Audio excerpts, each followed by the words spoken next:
നമസ്കാരം. കഴിഞ്ഞ ക്ലാസ്സിൽ അനാട്ടമി പറഞ്ഞു. ഇന്ന് ഫിസിയോളജിയെക്കുറിച്ചാണ് പറയുന്നത്.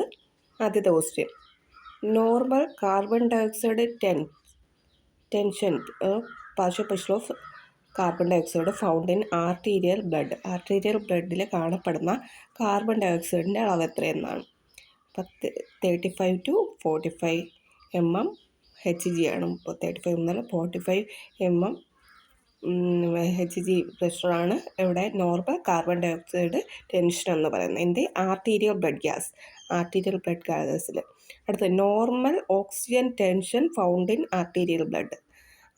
ആർട്ടീരിയൽ ബ്ലഡിലുള്ള ഓക്സിജൻ്റെ ടെൻഷൻ എത്രയെന്ന് ചോദിച്ചാൽ 75/100 ആണ് ഓക്സിജൻ്റെ പാർഷ്യൽ പ്രഷർ.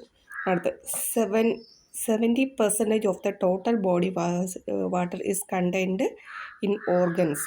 ഇപ്പോൾ ടോട്ടൽ വാട്ടറിൻ്റെ 75% ഇവിടെ ഓർഗൻസിലാണ് കാണപ്പെടുന്നത്.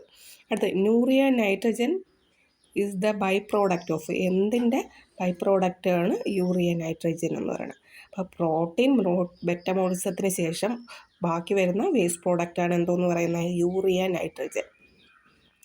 അടുത്ത് under normal condition the plasma calcium phosphate product is maintained at about 40 mg per deciliter. Patient with renal failure loses the ability to maintain altered renal excretion of phosphate. അപ്പോൾ normal condition, അതായത് kidney problem ഇല്ലാത്ത കണ്ടീഷനിൽ പ്ലാസ്മയുടെയും ഫോസ്ഫേറ്റിൻ്റെയും product സാധാരണ 40 mg ഒക്കെ decilitre ബ്ലഡിലുണ്ടാവും.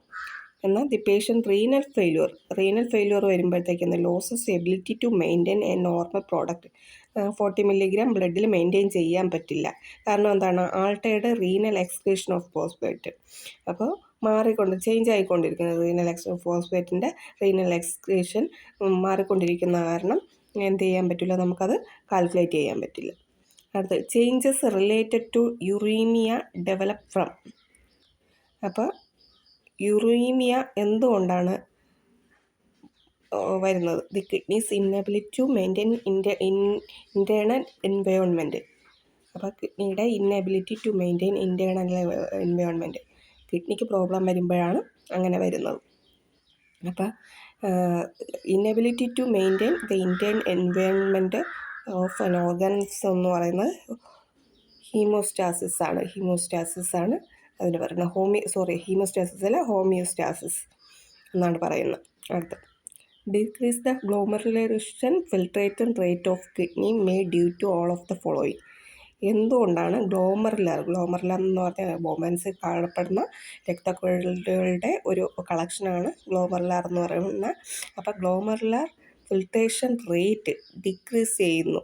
എന്തുകൊണ്ടൊക്കെയാണ് കാരണം? Except ഇതല്ലാത്ത കാരണങ്ങളല്ലാത്തതാണ് ചോദിക്കുന്നത്, except എന്നാണ് ചോദിക്കുന്നത്. അപ്പോൾ fluid overload, dehydration, shock, cardiac decompensation. Fluid overload കാരണം ഗ്ലോമറുലാർ ഫിൽട്രേഷൻ റേറ്റ് കുറയത്തില്ല. ഡീഹൈഡ്രേഷനും ഷോക്കും കാർഡിയാക് ഡീകമ്പൻസേഷനും ഒക്കെ കാരണം കിഡ്നിയിലെ ഗ്ലോമറുലാർ ഫിൽട്രേഷൻ റേറ്റ് കുറയും. കിഡ്നിക്ക് പ്രോബ്ലം വരുമ്പോഴാണ് ഫ്ലൂയിഡ് ഓവർലോഡ് വരുന്നത്. അടുത്ത what is the normal range of glomerular filtration rate? എത്രയാണ് ഗ്ലോമറുലാർ ഫിൽട്രേഷൻ റേറ്റിൻ്റെ നോർമൽ? 120/130 ml, അതായത് മാക്സിമം 125 ml ആണ് പറയുന്നത്. അപ്പോൾ homeostasis can best be defined. Homeostasis steady state of internal environment, ഉള്ളിലുള്ള ആ സ്റ്റഡി സ്റ്റേറ്റിനാണ് ഹോമിയോസ്റ്റാസിസ് എന്ന് പറയുന്നത്.